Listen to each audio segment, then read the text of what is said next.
So, hey, Jonathan, welcome to the show. How are you doing today? Yeah, good thanks, Sankit. How are you? Yeah, I'm very well, thank you. Had a long day. Went on a family day out today. Took my son to Sea Life. It's like an aquarium because he really wanted to touch a starfish.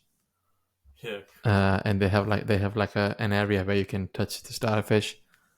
So yeah, spent the day there. I came back home, and then we did a barbecue because it was a nice weather. And then yeah, straight onto the podcast. I had another episode before this one. So yeah, long and productive day. How about you? Well, I've just woken up really Sunday morning for me. So yeah, haven't had too much happening. Just had on my second cup of coffee now, so um, should be hopefully nice and awake for you. Cool, cool. Right. So why don't we start with sort of tell the viewers something about you and how did you get into watch collecting journey? Okay. I'm into my cars, so I sort of work in the automotive industry. Um, I own an old BMW which I maintain myself. I'm sort of into the. I don't do everything on it, but the whole like mechanical side of things fascinates me, like the way that it all works, and I think that's what sort of got me into watches as a collection type thing. Like I'd owned watches earlier as like time telling devices, but the idea of buying watches for like the appreciation of the watch and how it works is, I think, born out of that mechanical aspect that I'm sort of into. Um, it's also, yeah, so I play a lot of chess. Actually, the last couple of years, I got into playing chess. I'm playing a lot online and also at my local chess club. I'm currently in a tournament there and doing reasonably well, uh, so I'm happy about that. Yeah, what else? Um, Look,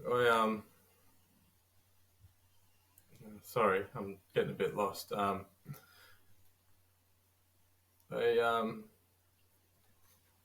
I saw the chess thing. I started to learn. I tried to learn German for a little while. I'm always trying to challenge myself and try and expand my horizons and stuff. So, but that sort of fell through, and that's how I got onto the chess side of things. Um, yeah. Um, And how did you get into watch collecting? um, well, I think as I was saying, like that mechanical aspect of how they work, and I bought this cheap, what was it, Citizen that turned out to be a bit of a Franken type fake. I think like the movement looked correct, um, and then later on I bought like a Rakita 24 hour type thing that also turned out to be a bit not quite right. Um, but I still was like fascinated by just the workings, the inner workings of it all, and obviously like they have like a certain aesthetic appeal. They're like little, just the dial and the crystal. There's like this little world in there inside the watch that's sort of, yeah, it's its own little self-contained little thing. That's quite miraculous how it works, really, when you consider how accurate they are. Even the cheaper ones, how accurate they are and how they keep time, just based on, Yeah. yeah, some little principles there. So, and I don't know. I guess I have a tendency to become a bit obsessive about things. So once I've got one thing and I enjoy it, I want that same sort of feeling again. So I'm chasing the next high. I guess so I need the next watch. There's always another one, for better Yeah. or for worse. Yeah, that's true. That's true. Yeah. So look, it's I also got into the sort of modding side of things and sort of like getting into the inner workings of the watch. So I've got some cheap tools that I can open up the watches, and I modded one of my first Vostoks. I don't know if you know the Vostok amphibias. They're quite good, but the crown on them is quite large, and sometimes the watch, especially early on, I used to find that the crowns used to dig into my wrist and leave like a mark or a numb spot. Yeah, So I actually decided I wanted to make it like a lefty, like and put the crown on the left hand side. So that involved like um, removing the dial, taking off the dial feet, putting the dial back on the other way around. Obviously, couldn't do it with the date version, but yeah, and then that was a success, and it all worked.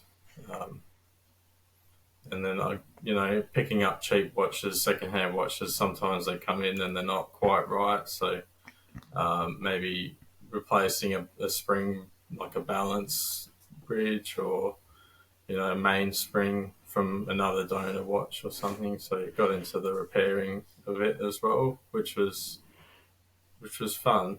It's I could lose 5 hours working on a watch and it would feel like an hour. I yeah, get like real into it. Yeah, yeah. I'm trying to get into it. I think so far I've only changed like links and stuff. I used to actually take it to the shop yeah, and get it done, and then I realized he's gonna charge me like £10 for every yeah, watch, and if I read that like 10 times, I could buy another watch for that kind of money. yeah, So I decided to teach myself, and I can do it myself now.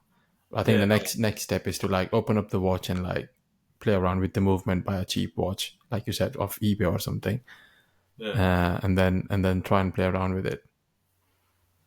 Yeah, look, like I've always been pulling stuff apart and stuff. So, like, even when I was a kid, I was pulling apart stereos and all that kind of stuff. So, guess it was Yeah, just a natural extension for me to get into the inside of it. Like, it is tricky. yeah, I think definitely. like it's not for everyone. You need pretty good eyesight. You need steady hands. Some people just don't have the ability to do it. Yeah, But if some people can, then if it's not, if I wouldn't do it. Like I actually, yeah, I have regulated some of my more pricey pieces. And that's a bit of a nerve wracking experience because it doesn't take much to touch the balance spring and wreck it. So it's a little bit something yeah, you want to do carefully if it's something that is like a bit more expensive. But yeah, it's all fun. cool. Uh, so yeah, I think thanks for telling us about your story, something about you and how you got into watch collection. Uh, so what have you got for us today? What watches are you going to show the viewers? Okay, so um, do you want me to tell you all of them now, or just do them one at a time, or Yeah, if you just do one at a time, that should be okay, fine. cool. All right, so you said three watches. I couldn't quite go with of three, so as we spoke about earlier, I've got four today. I've got like there's actually I could do a whole nother podcast with another four. To be honest, I've got lots of nice watches that I really enjoy, but these are the ones I've picked for today. Um, Look, I'll start with the Kommandersky, the Vostok Kommandersky. I'll just show you it here on the screen. Hopefully, you can see it pretty well. It's an old, I think, 1980s Vostok. It's actually a by order of the Ministry of Defence. So when it was first brought out, you can't quite see, but it's got a little inscription on the bottom there, special inscription Yeah, that denotes that. So they weren't actually available to the general public. Um, it's a Soviet watch, so it was only available to members of the armed services at the time. So they had special shops that you could go into, and you had to show some sort of ID to be able to buy this watch at the time. Um, But this watch does have a bit of a special history story for me, and that's the main reason why I've got it. I'm talking about it today. Early on in my watch collecting, um, I was buying a lot of Soviet watches from Ukraine and Russia, and this one I actually bought in February of 2022. And the guy who sent it from me, I bought it from Kiev in Ukraine, uh, Alexander in Ukraine, and he sent it. He posted it on the 23rd of February, and then he sent me a message and he said, "Oh, we'll see how it gets to you with the war." And I said, "Oh." I replied, "Oh, what war? There's no war. I don't think anything will happen." I don't know if people remember, but that was when the whole build up with the troops on the border and everything was happening. But then nothing had happened at that stage. There was nothing going on when he posted it. But the next day, um, yeah, that was when the Russian troops crossed into Ukraine, and there was it's fairly early on. There was an all-out assault on Kiev for a couple of weeks. Um, so yeah, well, I wasn't concerned about the watch. I just expected that I would never get it. That things would probably be fairly dressed like pretty bad over there, and that, you know. So I spoke to him. Like I sent him a message and said, "Oh, are you all right? Is everything okay?"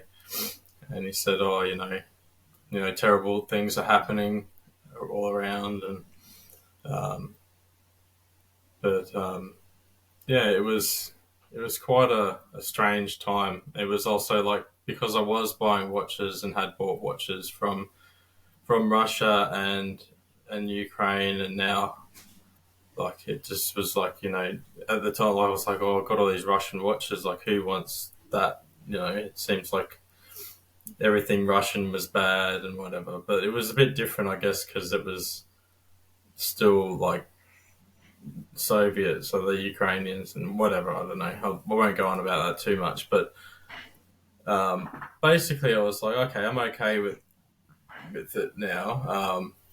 It's okay. I don't have any problem owning these watches. I didn't buy any more new Russian watches, so after that point, I didn't buy anything from Russia, even though it would have been difficult anyway.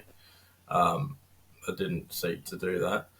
Um, but yeah, eventually I saw the tracking on the watch, and it was making its way through Europe. I think by that stage it wasn't able to leave Ukraine by air, so it sort of did this ground trip through Europe.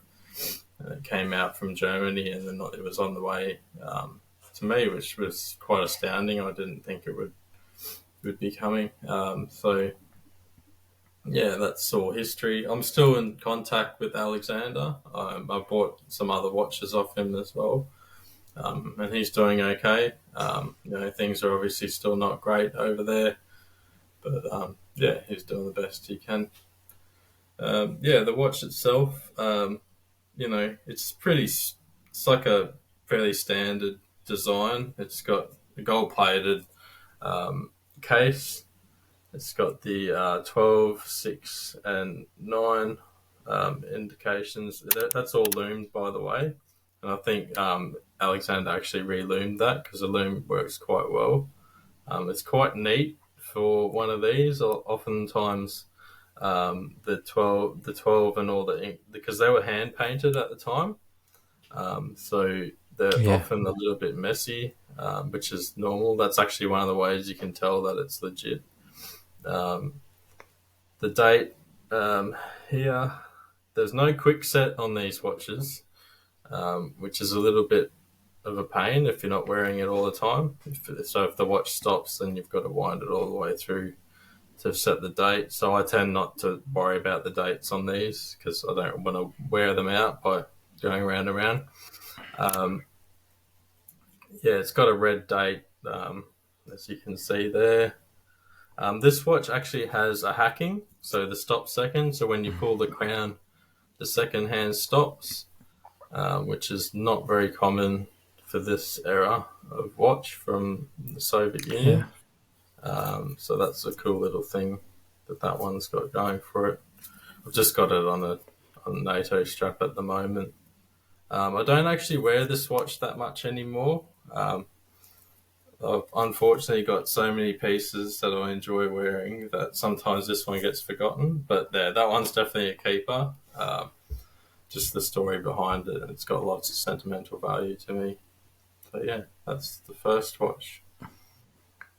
Yeah, you've definitely got a really good story attached to it, and I'm glad that your friend's still doing well. Yeah, he's doing all right. We're still in touch, and yeah, hopefully that resolves soon.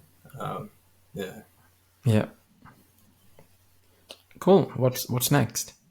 Next on the list, I've got the Orient Star, the REAU 0006S00B. Orient doesn't really name their watches; they just have these really long, like, reference numbers. Um, Yeah, yeah, so this one's an Orient Star, which I guess is like Orient's like next tier. Orient's got some really good value propositions, divers, dress watches. This is a cheaper Orient Star. The Orient Stars can actually go up to some pretty crazy prices. I'm talking Australian dollars here, but they've got some pieces for like $6,000. So I guess that's about 4,000 US or something like that. So they get up there. They're a Japanese brand. They've actually been around for a long time. I think close to 100 years or something like that. The original brand, but more recently they were acquired by Seiko Epson. So that's yeah, Epson, like the printer company, I think, that owns Seiko as well. It's one of these big companies, yeah, but they're still putting out some good watches. They haven't strayed too far from their design, aspect. Anyway, I'll show you the watch. It's kind of like a casual, dressy kind of piece. It's not too formal. Um, Trying to show you the details there. It's got some really nice polishing on the bezel there, and then on the faceted lugs here, you can see there's like a polished side here, brushed brushed sides, and then there's this yeah, little brush part here. It's hard to show on the. Yeah, so this one actually comes with the bracelet. The bracelet is. I've got also. It's got the see-through case back. It's actually got a slightly decorated movement there. You can see. Um, yeah, it's not actually running at the moment. I'm yeah. not wearing this one today. It looks good. Yeah, so it's got a reserve like power indicator. So it's got 50 hours of reserve time. Yeah, And as you wind it, I'll just wind it up so you can see it come up. So you can see reserve is increasing as you wind the watch. And, yeah. I like that feature in watches. I've got a yeah, Seagull 1963, yeah, which it's power really reserve. It's really handy. It helps you to tell when you fully winded the watch. yeah, exactly. And it's great. Like I used to think that I have to like when I put a watch in, I have to fully wind it, because it won't keep up. But actually, I find with this one, if I just wind it enough to get it to about 12 hours, it starts. And once it's started, and I'll walk around the house and do a few things, not much, like I'm not, running a marathon or anything. And it's pretty much fully wound by the time I go to bed, a few hours later. So, yeah, Yeah, they're pretty efficient winders. Um, what about this watch? Look, there's no real special story behind it. I wanted a piece. I'm quite a fan of the Grand Seiko sort of heritage range. I suppose like people would know the Snowflake and stuff like that. Really nice watches, but yeah, quite a bit out of my price range. I can't justify paying that kind of money for a watch. Um, I'd love to, and maybe one day, but yeah, at this stage, it's you know I could. It's probably possible, but it would be, foregoing things in life that I need to pay for. Aside from that, like if you're not comfortable wearing the watch, like if you're afraid to wear it because someone might, steal it, or it might get um, damaged, or even servicing, like if you're going to keep the watch, at some point you're going to need to get it serviced, and if that price just for the servicing is Yeah, going to be a drain on your finances, I think it's probably not really a good watch to own. Watches should make us happy. They shouldn't really you know, they shouldn't stress us out. So yeah, so that's that one there. It's really yeah, definitely, definitely. People should buy watches. yeah, People should buy watches that they can sort of afford rather than taking a loan for it. yeah. Look, try to avoid the finance route. Like I do occasionally use the PayPal Pay in Four if I know I've got, or sometimes I've even got the money, but I like to keep my money, so I'll pay it off slowly. Yeah, So I don't have any problem with that. But yeah, definitely avoid like the over. Don't be getting any personal loans or getting into huge debt for a watch. I don't think is probably my advice there. But yeah, yeah. I think as long as you're not paying any interest, it's okay. yeah, yeah, that's right. Yeah. Yeah, Okay. So I'll get on to the next watch. I think we're done with that one. Yeah. Okay. So the next yeah, one has a kind of cool story as well. It's not like a personal story; it's more of like a story of the watch itself. So it is the Bulova Lunar Pilot. I'll show you it here. So this one here is it's also the bracelet model. Now, unfortunately, for some reason, Bulova decided on the bracelet model. It's actually a completely, well, everything's the same except for the lug position. So on the bracelet model, the lug's quite close to the case. You can't quite see it. I've yeah, got it on so yeah, it's quite close to the case, and on the other model, it's higher up, so it's closer to the end of the lug. Um, so it actually makes it really difficult to put it on a strap. I tend to buy watches on the bracelet because it's really hard to get the fitted bracelet afterwards. So I would advise, buy the bracelet yeah. model. If you're looking at a watch, it's worth the extra money.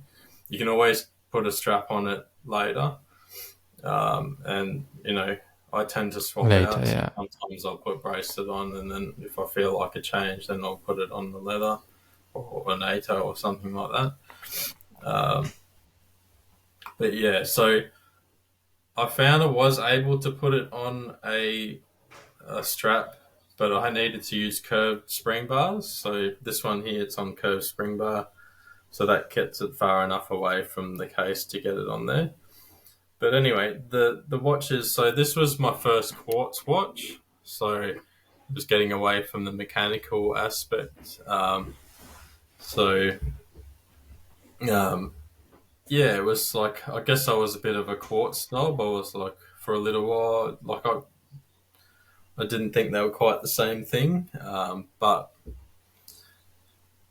yeah, there's something about this watch. I guess the history. So this watch was actually, it's the only other. It's a re-release. It's not the original. I believe the original was actually a mechanical. But when Bolivar was purchased by Citizen a few years ago, they decided to re-release this watch, which was actually a prototype that Dave Scott was gifted by Bolivar for Apollo 15. So Bolivar actually had a prototype for the Apollo missions, but they didn't win the contract. Amiga, as we know, Amiga won the contract with the Speedmaster. So the Speedmaster is the only watch officially yeah, certified for space flight. And I think that's true to this day. So for the spacewalks, they still wear Speedmasters. Um, but this one was gifted to Dave Scott, and when he was out on the mission, he he had a problem with his Speedmaster. The crystal actually popped off, I guess, from lack of pressure or whatever. I'm not sure what the story was, but yeah. So he asked for permission to wear his Bolivar on the moon when they actually landed on the moon. Um, so yeah, and that watch actually sold. This was before Citizen re-release, or before Bolivar re-released the watch. Um, the Dave Scott, it sold at auction for like, I don't know, 1.6 US, $1.6 million US. That watch sold for that actual specific watch. So I guess that spurred them on to re-release it. But it's a really nice looking watch. The dial is, it's got this great depth to it. Like, I'll try and show you. The crystal actually sits, the sapphire crystal sits up off the bezel a bit, which gives it this like sort of interesting Yeah. look. You can see the handset is just like I guess it's reminiscent of the Speedmaster, but it's got this like the I forget the word. The anyway the chaptering sort of thing at the top here is like sits right under the crystal, and then there's this depth that the center of the dial drops down, Yeah. and then the sub dials have a little recess part there. Um, yeah, it's really nice. Like for the price, this is like, yeah, and I guess that's what opened my eyes to the sort of more modern pieces. This was the stage when I started like going, oh wow, these sapphire crystals and these, the finishing and everything on these pieces is really nice. So I guess that was like a shift in Yeah. my collection journey, where I was like, wow, like the pushers on these were designed so they were easily pushed with wearing like the spacesuit and everything. So they're these long kind of Mm-hmm. um, paddle type things here. You can see Yeah. as you start it, it's got this little um, Yeah. split seconds counter here on the side. This is actually it's supposed to be a high precision quartz. It's to Bolivar's 262 kilohertz quartz. I think you can see it's just under the minute hand there. There's like a little Yeah. picture of it there. It's got a brushed finish. There's several different versions of this watch. Some with polished. There's actually a smaller one that they brought out because this one is quite large. It's verging on the 45 mil. I can just pull it off. Some people find it a bit too large. So yeah, they re-released it with the smaller size. It's also got this cool like inscription on the back here. So it's got like the Apollo 15 and where they landed Yeah. on the moon. Yeah. It's really nice. Yeah. I like this watch actually. This is actually in my wish list as well. Yeah. I definitely recommend it. I do find with this one, I don't wear it on the bracelet very much because the bracelet it looks really nice, but the watch itself, just the watch head itself, is quite heavy. So it's Yeah. a decent chunk of metal. And the bracelet, it's got a butterfly clasp on it. So that sits at the back here. So there's no micro adjust. Yeah. There is some half links, and I was able to get the sizing quite good. But the problem I found is that, look, it looks good, and occasionally, sometimes I'll put it on the bracelet. But I find if I wear it for an extended period of time, it becomes quite heavy. The whole thing Yeah. is like quite, on the wrist, and sometimes gets a bit uncomfortable. So yeah, that's why it tends to live on the leather at the moment because it's just a lot more comfortable and more enjoyable to wear. Yeah. Yeah, I do like metal straps, but I normally wear metal straps where I don't have to wear the watch for a longer period of time. yeah, If I need to wear something for like a whole day, like for work, for example, I prefer leather or like rubber strap. So sometimes you don't even know that you've got something in your wrist. But if you've got Yeah, look, metal, it keeps reminding you that you've got something in your wrist. I do have some watches where the metal like is really good. So not all bracelets are created equal. I can guarantee, like I can promise you that. The one for the Orient Star is actually really comfortable, and the bracelet's really good. I could wear that all day, no problem. Um, yeah, it's and also I've got a Seiko Turtle, and I bought an aftermarket. It came the bracelet it came on. I thought was quite awful, which is typical of Seiko. Seiko's cheaper models, but luckily they're popular enough that Miltat sells aftermarket bracelets for, and I got the Jubilee bracelet for that, and it's astounding. It's really, really good, really Yeah. comfortable. In some ways, I find them more comfortable than a leather if you get the right one. But it does add a lot of weight though, so there's that. Yeah. Yeah. Um, what was the Cool. Which next? which one's the fourth watch? The fourth watch, the final watch, is the watch I'm wearing today. This is definitely the crown jewels of the collection at the moment. Is the Baltic Aquascarf. So I'll show you that there. Oh, I love the bracelet. The bracelet is amazing. This is definitely a bracelet I could wear all day, every day. I could probably sleep with it on, although I don't really sleep with the watch on. The bracelet, it looks amazing. It feels amazing. And it should for the price, because I think the bracelet itself costs like €200. Wow. So yeah, I did pay for it. It cost me. I've got watches that I could. I've got several watches for the price of this bracelet. But yeah, Yeah. it's really nice. So I don't know. People know Baltic. They're a French micro brand.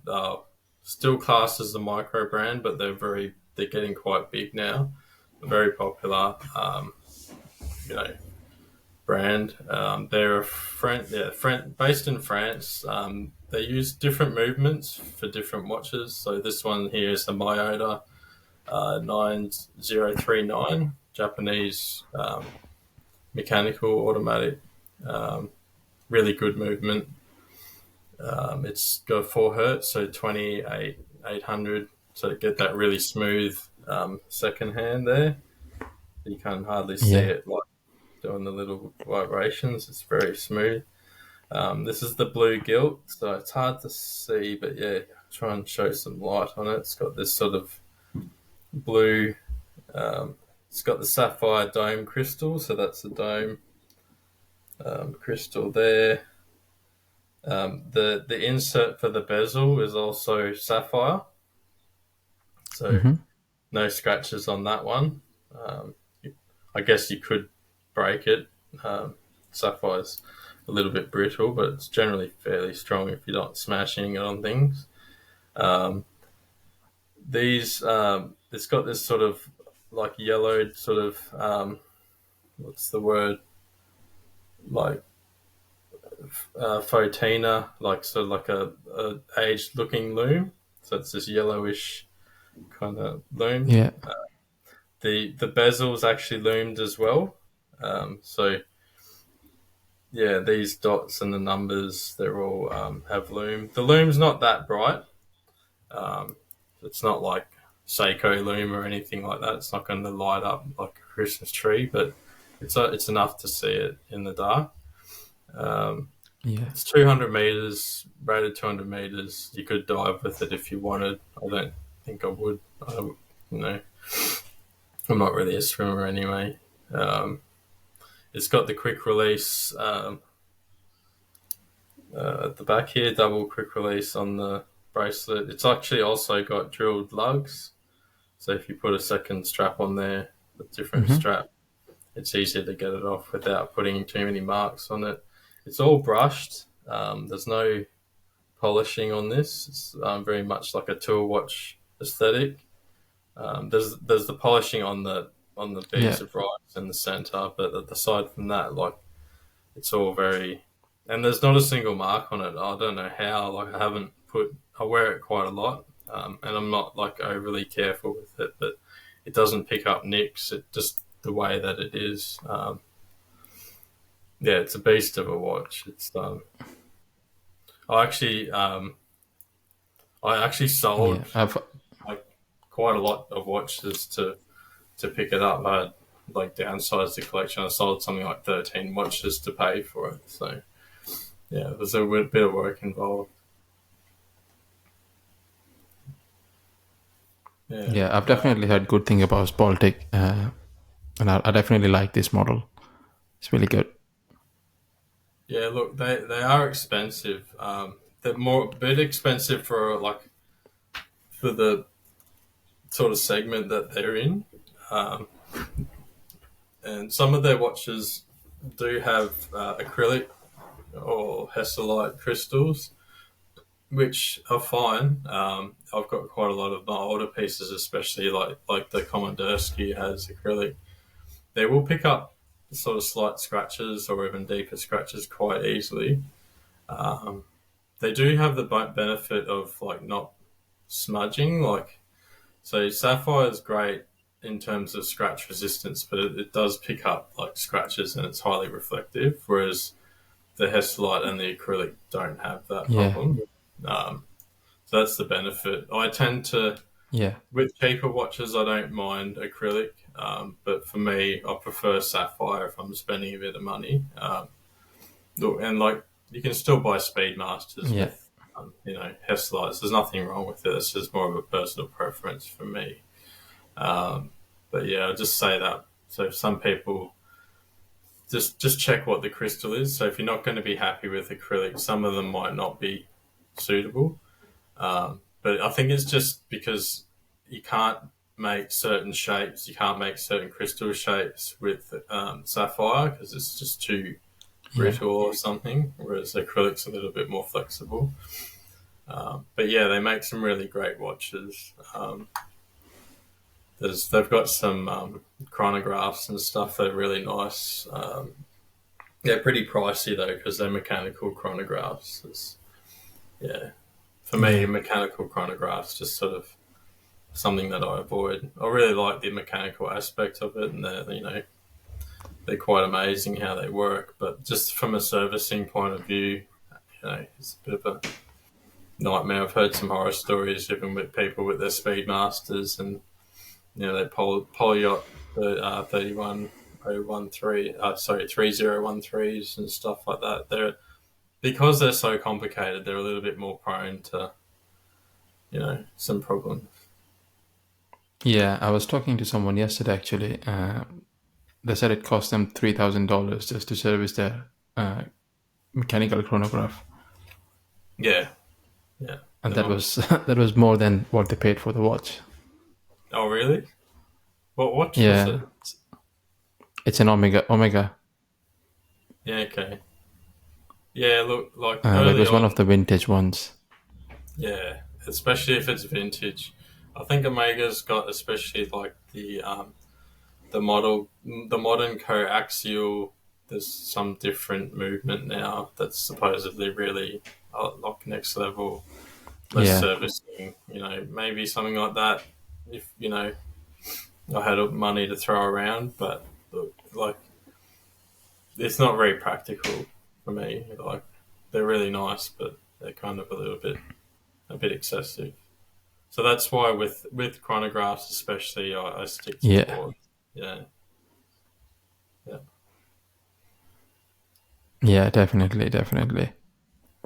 Cool. Thanks for showing us all these amazing watches.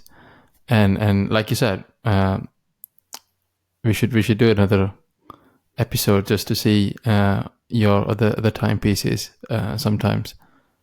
yeah. I'll be happy to do that. I've Uh, got a couple more I could show you. cool.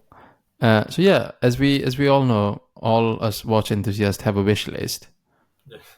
So tell us about your wish list. What do you have in your wish list? So I don't have a huge wish list at the moment. I guess I'm getting to the point where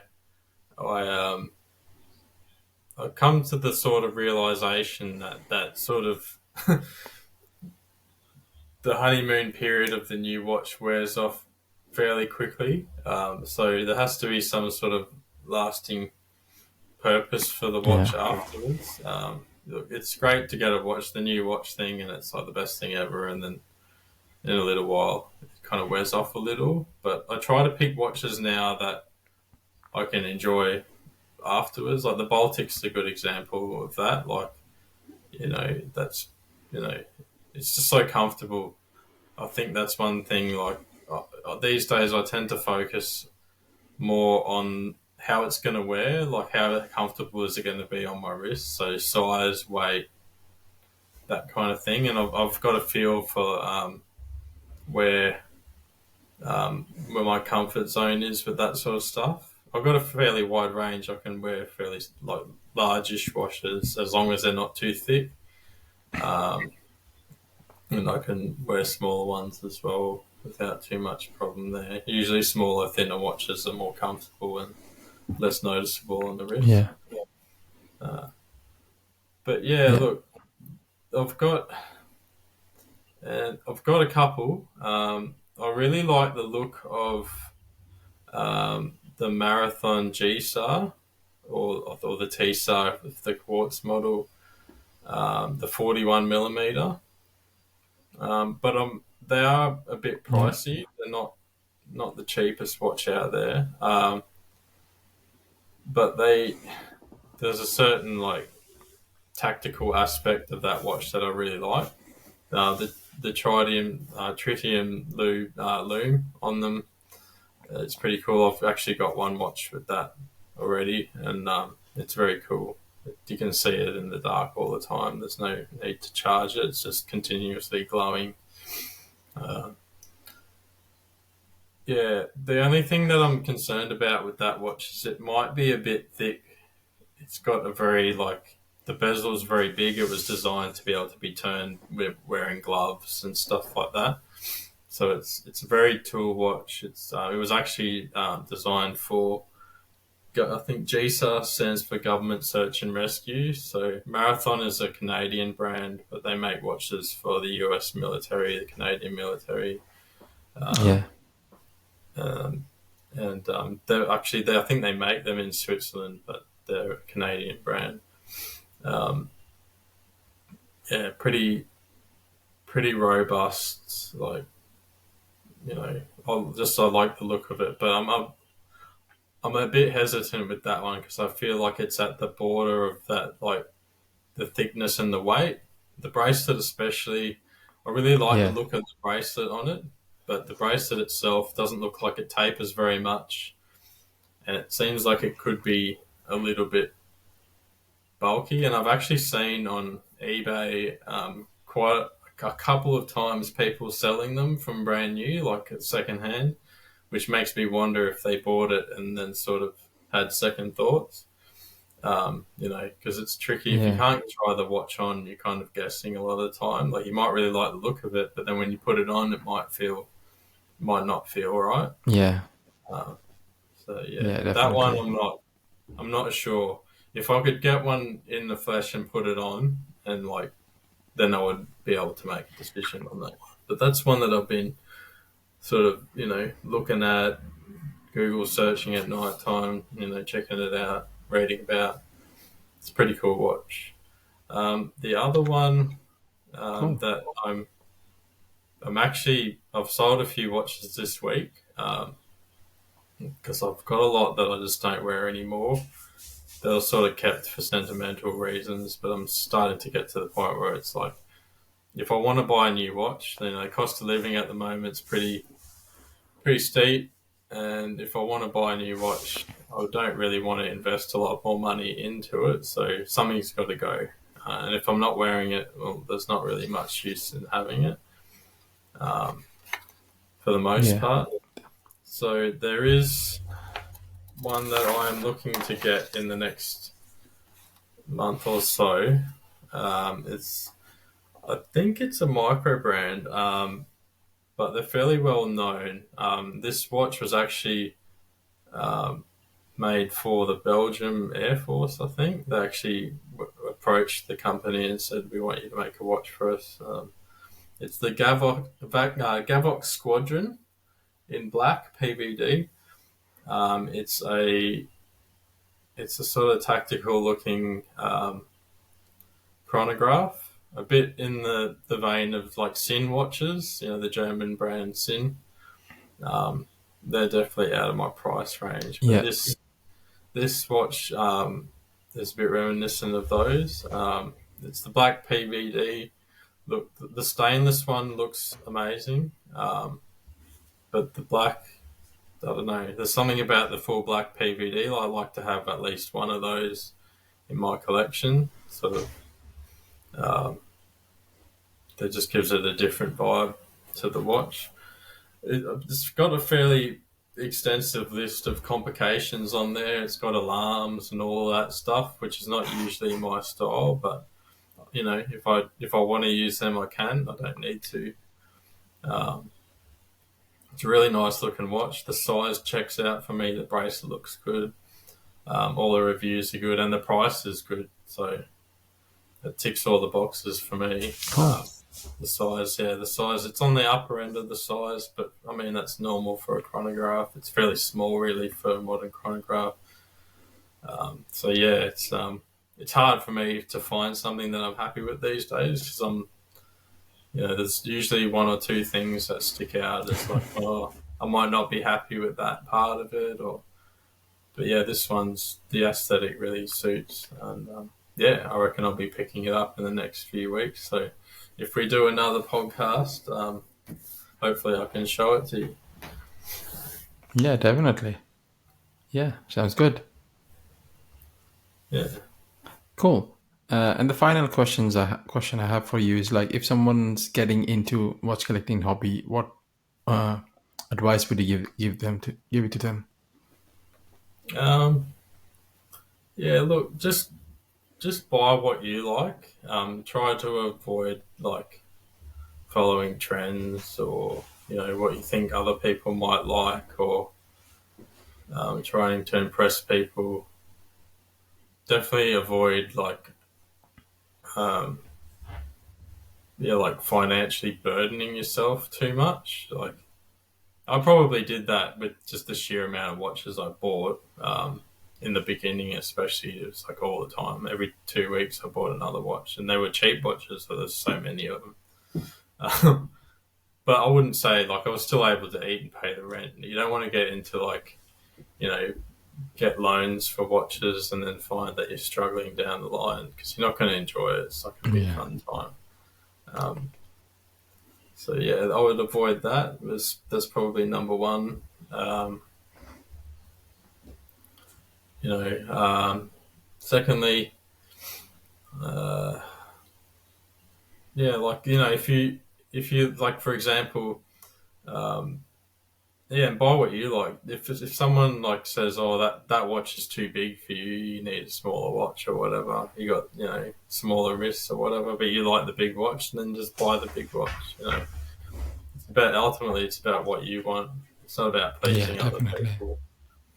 And like, yeah, honestly, most of the time, no one cares what you're wearing. Like, you bought your new watch. It's the next best thing, to slice bread or whatever. But people don't even notice. Like, they don't care. Like, it's, if you're buying a watch to impress other people, it's not going to work. Yeah. Um, yeah. Also, if you're looking at a watch and you're able to like actually try it on, actually like I would recommend doing that because that's a big part of the guessing game for me. I kind of live in a bit of a watch desert. There's not much really going on in terms of the jewelry stores around here. There's like you get Seiko, Citizen, and maybe and then a whole bunch of fashion watches, really. Which, if that's your thing, that's fine. But for me, like I'm looking more at the horology kind of point of view, like the established brands and even some Yeah. micro brands that are like from the enthusiast sort of point rather than just the pure retail side of things. Um, I'm in a sort of small corner of Australia where it's a little bit isolated, so it's a bit hard to get my hands on all these. I'm not like in London or Paris. You can even Baltic have showrooms now. Like you can go and check out Baltic in a Yeah. showroom. I think they've got one in London, and yeah, so that's pretty cool. But yeah, unfortunately for me, I kind of have to do a bit of guesswork. So sometimes I've done this Yeah. recently. Like if I can find out the weight of a watch, I'll even like get one of my other watches and try and like get a coin or something and wrap it in some masking tape and bring the weight of the watch up to something close to what it would be. Obviously, the distribution of the weight's a big thing. So, like if I'm strapping a coin to the front of my watch, it's gonna make it a bit heavier on the front. But just to get some idea of Yeah. what's this going to feel like on the wrist, okay, the size, look at all that stuff. If I'm happy with that, look at reviews and try to find a few different reviews. Try to look for the bad stuff. What's all the cons? Because there's going to be something usually in most watches. There'll be something that someone doesn't like. Find out what that is. Don't just go for the first review because often the people Yeah. reviewing watches are getting like kickbacks or they're selling the watch as well. So try to look for the sort of amateur reviews where there's like just for Yeah. the People regular. who are actually buying watches to review rather than people who Yeah, are just getting watch sent for free. exactly. Yeah, like look at that Yeah. stuff. Um, you know, Cool. there's that would probably be my advice. And yeah, just enjoy it. Just don't be in too much of a rush. Just take your time. And yeah, and look, and if you see something that you like you don't have to have it. Like there's so many nice watches out there that sometimes it can be a bit overwhelming, and then you're like, oh, I need. There's Yeah. always another one and another one. It's like it's okay to like a watch, but not immediately like have to have it. Yeah. Yeah, Yeah. Definitely. Definitely. But yeah, thanks for your top tip. And thanks for joining us today. Really appreciate your time. no worries. Thanks, Sanket.